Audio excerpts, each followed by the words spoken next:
The Valentine's events and bundles are here in Rise of Kingdoms, so in this video, I'm going to help you find the value. Which city theme is worth doing? Should you spin and spend on Esmeralda's wheel? And should you buy the bundle?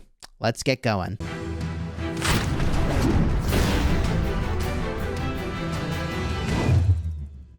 Hello my friends and welcome back. I'm Chisgule Gaming, and let's kick off today's video by highlighting the fact that they didn't release the events early in Kingdom 2. Like, normally they give me a day or two in advance by dropping it into Kingdom 2. I make a video, then everybody knows before the events are everywhere. But the developers, I think, have changed up the way that they're releasing these events, and they drop them everywhere all at once instead of testing them in a couple kingdoms. So normally I have advanced information for you. Today I don't. With that said, the Esmeralda's wheel is really strong. At the low tiers, these rewards are kind of whatever, but the Valentine's city theme choice is only 35 spins on the wheel to get, and that is actually pretty good. And I'll probably do the 35 spins and walk you through the city theme choices you can make to figure out which ones are the very best. But also getting to 45 spins on this wheel gives you 10 legendary commander sculptures. I will probably go all the way up to 90 to get the 15 extra sculptures, and I may even go all the way with this wheel. If you get all of the special prizes, you clear out the remainder of the prizes on the wheel for free. So that's something that I might do. There are a number of ways that you're going to get your coins to do this, by the way. We'll review the bundle in just a minute. First, let's start by talking about the gems you can spend. I will probably buy all of the 50% off. In fact, I will definitely buy all the 50% off wishing coins. That's great value. And on my main account, I might even buy the full price wishing coins, so I don't have to buy as many bundles. As much as possible, my spending strategy is shifting in this game so that if I can, I only spend money on armaments to try to get more stats and more advantage. I'm a rally lead. That's what I need to do. However, you should wait to go and buy a bunch of these because there are a lot of events that actually give a high amount of these wishing coins. There's the Esmeralda's collection, which I'll show you, Race Against Time. War of the Ruins is just around the corner. Kiss from a Rose, I will show you the tiers of that bundle. And then, of course, using gems to buy is something I will definitely be doing. In fact, I will just buy these right now because we know that that's great value. So from here, let's review some of these other events that are here to give you a bunch of these wishing coins, starting with Esmeralda's collection. You're going to do a series of quests, and those will give you quest points. This is the little indicator for collection points over here. It looks very similar to the Esmeralda wishing coin, but they are not the same thing. If you get 30 quest points, you get 2 of the wishing coins. Then when you get to 50, you get 4 more. At 70, you get 6. And then all the way up top at 90, you get 8. But you're looking at 20 wishing coins free to play, which is great. This event is actually very good. Also, don't miss out, however, on the Race Against Time. Race Against Time gives you 2, then another 3 Esmeralda's wishing coins for a grand total of 7 more. So getting to a city theme unlock is actually free, which is really chill. Esmeralda's Prayer was an event that was heavily criticized when it was initially released, and now it's really very good, and I don't know that it gets the credit that it deserves. Now, if you're very good at Race Against Time, or you've got a group of friends that you can do this with, getting the top ranks is actually very achievable. I used to do this all the time, and if you're looking for that strategy, I'll have a card up in the top for when I've achieved first place results in the Race Against Time. There are, however, more events that will give you Esmeralda's wishing coin. We can see it on the calendar, by the way. That is War of the Ruins. I don't know exactly how many they'll give, probably 1 a day, and this event will go on for potentially like, well, I guess it says on screen, 4 days. So you can get I'm just guessing, probably between 5 and 10 more wishing coins, probably from War of the Ruins, between sort of a daily quest, and then also there's probably a quest for, getting 25 or 30 victories or so. That's typically what we see. And that can give you a lot of spins on the wheel. Now, the other way you can get a bunch of spins is, of course, spending money. If you're going to spend money, this bundle is about average for a holiday bundle. You're looking at about 55 days worth of universal speed ups if you were to max purchase it. And you don't actually need to max purchase this bundle to get the maximum number of spins. And that is in part because you could spend a bunch of gems if you wanted to, and also because there's a lot of free-to-play ways to get these Esmeralda's wishing coins. I think that this is a very solid bundle overall. The universal resources are fine. VIP is great for most non-totally whaled accounts. Getting more VIP is great. But the Esmeralda's wishing coins are really what you're here for. At the $100 tier, you get 12. And here is what is in the other tiers of the bundle. For $50, you get 9. $20, you get 7. For $10, you get 5. And then for $5, you get 3. So the best value is like the 5, and $10 over here, which is probably something I'll end up picking up on my restart account. And if I make my way back to the spending section, you can see there's also a recharge event. So be sure to spread out your spending over the course of many days here. I will remind you that a couple really great options here are the 30-day gem supply, picking up the 7-day material or speed up supply.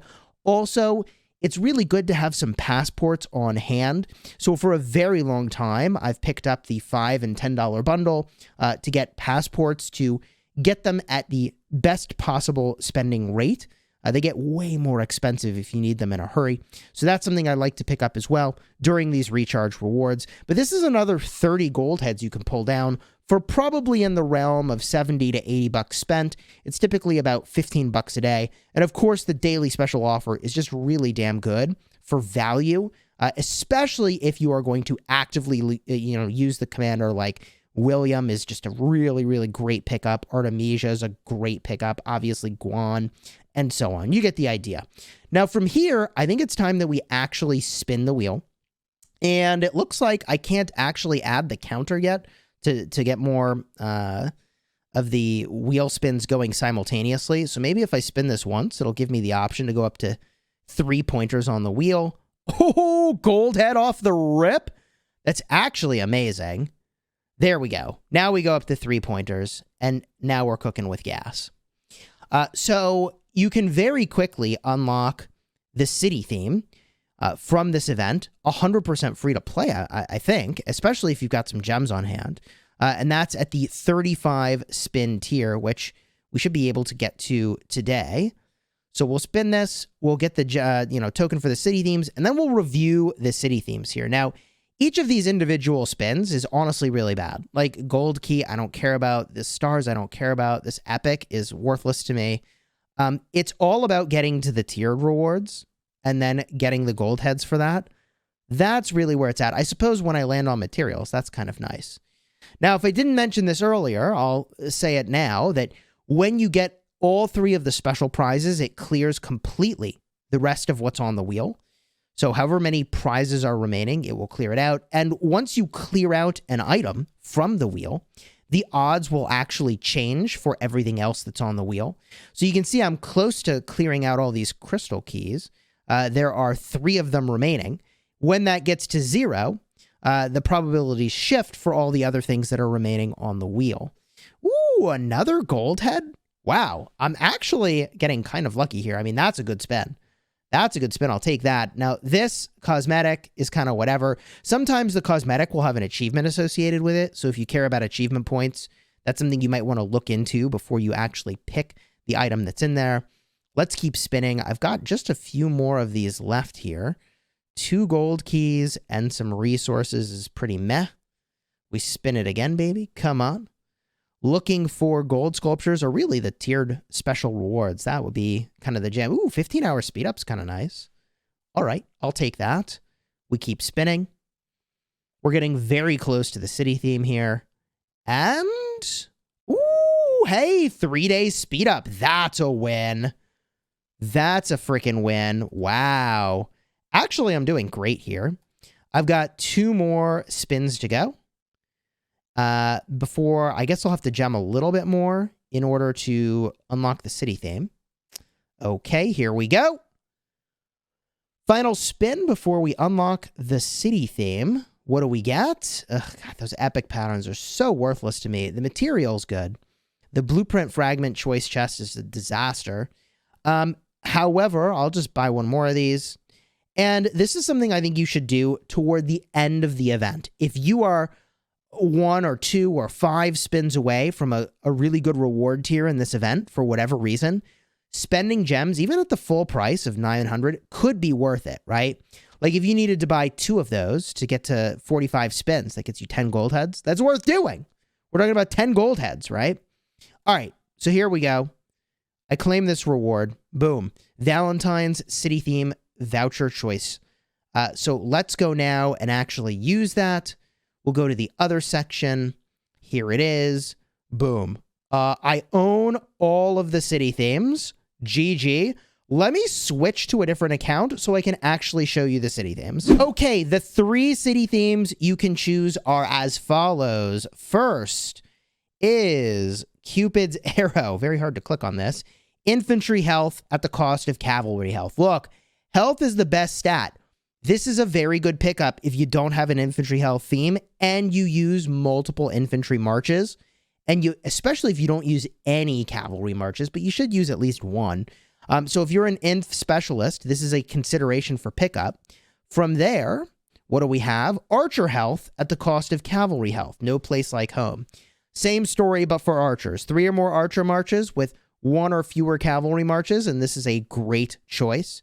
Finally, the Magpie Bridge. Man, these are really good themes they've chosen here. This is probably the best one because you're losing defense instead of health from another troop type.